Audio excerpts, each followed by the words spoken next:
हरे कृष्णा। कैसे श्री कृष्ण को पार कराने के लिए दो हिस्सों में बटी यमुना। जैसे ही वसुदेव जी ने श्री कृष्ण को लेकर यमुना जी में प्रवेश किया, उस समय यमुना जी में बाढ़ आई हुई थी। यमुना नदी देखने में बहुत भयंकर लग रही थी, इसलिए सुखदेव गोस्वामी जी यमुना जी को यम अनुजा कह रहे थे। यमुना जी यमराज जी की बहन है। यमुना जी और यमराज जी सूर्य भगवान के जुड़वा संतान है। यमुना जी में भयानक भंवरों के साथ फेन उठ रहा था। यमुना जी में सैकड़ों भयानक भंवर बन रहे थे। नदी में जब बाढ़ आती है तो बहुत भंवर बनते हैं और बहुत ऊंची ऊंची लहरें उठती हैं, जैसे समुद्र में उठती हैं। यहाँ प्रश्न उठता है कि यमुना जी ने इतना विकराल रूप धारण क्यों किया। यमुना जी भगवान की भगत हैं, भगवान की प्रेयसी हैं। गुरु महाराज इसके दो कारण बताते हैं। पहला कारण, यमुना जी ने देखा कि पीछे पीछे एक सांप आ रहा है, शेषनाग। तो उनके मन में आया, एक सांप कालिया तो पहले से ही मेरे भीतर है, जिसने मेरे जल को विषैला बना दिया है। यह दूसरा सांप कहाँ से आ गया। तो उन्होंने विकराल रूप इसलिए धारण किया कि यह दूसरा सांप मेरे भीतर ना आने पावे। तो शेषनाग जी को डराने के लिए यमुना जी ने विकराल रूप धारण किया।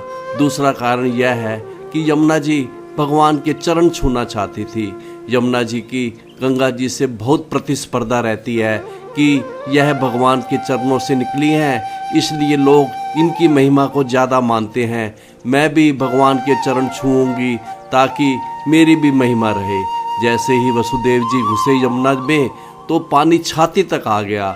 वसुदेव जी ने श्री कृष्ण को एक हाथ से ऊपर उठाकर दूसरे हाथ से तैरने की चेष्टा करने लगे। वसुदेव जी ने भगवान की सेवा के लिए अपने जीवन की परवाह नहीं की। वसुदेव जी श्री कृष्ण को बचाना चाहते थे। श्री कृष्ण को लेकर जैसे ही वसुदेव जी ने तैरने की सोची, उसी समय भगवान ने अपने पैर नीचे कर दिए।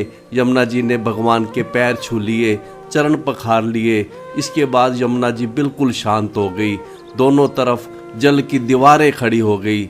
यद्यपि जल हमेशा तल पकड़ता है, लेकिन भगवान के लिए जल ने अपना नियम बदल लिया और यमुना जी दो भागों में विभाजित हो गई। यमुना जी ने श्री कृष्ण को पार कराने के लिए मार्ग दे दिया। जल कहीं पैरों तक था, कहीं घुटनों तक था, ज़्यादा से ज़्यादा नाभि तक था। वसुदेव जी बड़ी आसानी से यमुना जी को पार कर गए। यमुना जी ने ऐसे मार्ग दे दिया भगवान श्री कृष्ण को, जैसे सीतापति भगवान श्री रामचंद्र को मार्ग दिया था समुंदर ने। तो इस तरह से श्री कृष्ण को पार कराने के लिए यमुना जी दो हिस्सों में विभाजित होगी। हरे कृष्णा।